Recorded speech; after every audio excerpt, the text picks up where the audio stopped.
É muito comum que se pergunte o que causa a depressão? É a tristeza? Então, não.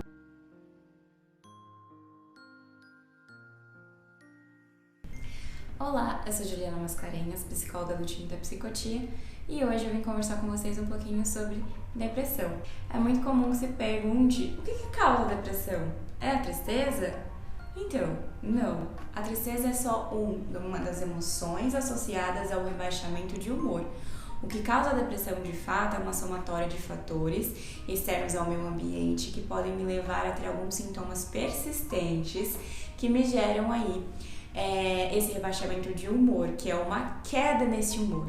Geralmente associa-se o humor à tristeza ou alegria ou esse estado de emoção, e não é verdade. Quando a gente fala de rebaixamento de humor, nós estamos falando sobre uma queda na minha energia física e mental e no meu prazer e também nas minhas reações de sensibilidade física. Então, no quadro depressivo, eu tenho uma queda persistente no meu humor, no meu prazer. Então, a depressão está muito mais associada a essa queda de prazer do que, de fato, é o que acredita que seja essa tristeza persistente.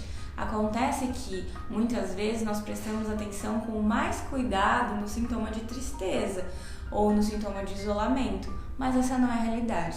Então hoje eu vou falar para vocês aqui alguns sintomas, na verdade eu vou separar em 4 instâncias para a gente entender, tá? E compreender melhor para procurar um profissional da área da saúde, seja um psicólogo ou um psiquiatra que possa te auxiliar aí, né, na identificação deste processo. Então, falando sobre esses 4 pontos de identificação, a gente vai falar sobre humor, pensamentos persistentes, sintomas físicos e interações sociais.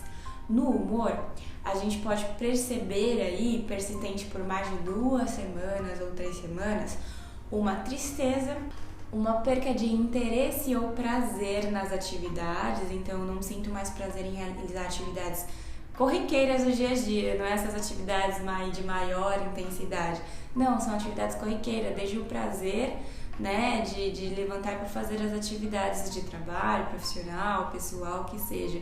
Eu perco essa energia para fazer essas atividades e o interesse por elas. É notório também um aumento da minha ansiedade, da minha irritabilidade, e esses sintomas, eles flutuam ao decorrer do dia.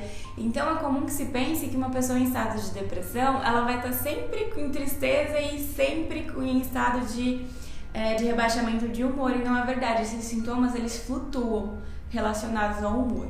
Em relação ao pensamento, é notório perceber um pensamento de autocrítica, então uma culpabilidade aí, né, em relação a como se porta, a como tá interagindo, a qualquer fala tem essa sensação persistente de estar criticando a sua postura em relação às atividades de desempenho que você antes tinha uma confiança, uma desesperança em relação às expectativas ou projetos da vida, uma diminuição na atenção e na concentração, né? Então você fica com uma fala e com um pensamento um pouquinho mais lentificado, você percebe um prejuízo aí no ato de concentrar-se. Em relação aos sintomas físicos, é possível perceber aí um aumento ou uma diminuição no apetite. Então você acorda muito mais cedo que o seu horário previsto para acordar e não consegue voltar a dormir. É notório perceber uma fadiga constante, então você já acorda cansado, muito por conta desse sono interrompido, muito por conta dessa sensação corporal de peso mesmo, e uma fadiga importante, uma diminuição considerável na libido, né? Então começa a se perceber que essa é a libido mais prejudicada, e uma diminuição na energia física do seu corpo, né? Então, se você está percebendo esses sintomas físicos, que são só alguns dos sintomas, é importante entrar em estado de alerta para poder entender se essa continuidade por mais de 2 semanas, o quanto está trazendo prejuízo, né? Pode estar associado também a um estresse que você esteja vivenciando, pode estar associado a algo no seu ambiente que está gerando todas essas sensações. Quando nós falamos de interações sociais, um sentimento persistente de solidão ou um prejuízo na comunicação, uma perda de interesse de relacionar-se, né? Não é que você não ama mais as pessoas ou não tem mais prazer de relacionar-se com as pessoas, mas existe sentimento persistente de estar sozinho, de solidão, né? E não ter um interesse em interagir com outras pessoas. Na interação social, que geralmente as pessoas à sua volta percebem essa dificuldade, porque você perde um pouquinho desse interesse por essa interação e o contato no seu relacionamento diário.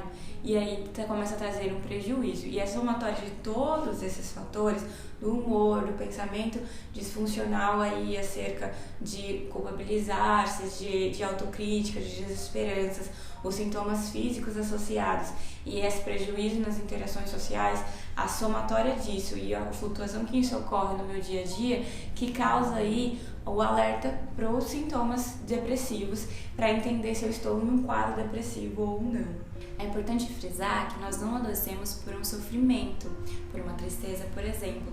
Nós adoecemos por uma falta de prazer nas atividades, falta de prazer em desempenhar aí as nossas funções. Então, é importante a gente pensar, quando a gente pensa em todos os sintomas que a gente discutiu aqui hoje, com que frequência você tem sentido falta de prazer. Se você quiser entender e ler um pouquinho mais sobre esse assunto da depressão, nós temos no nosso blog conteúdo sobre isso nas nossas mídias sociais. E se você gostou desse conteúdo, não deixe de deixar o seu like para que possamos produzir mais sobre isso.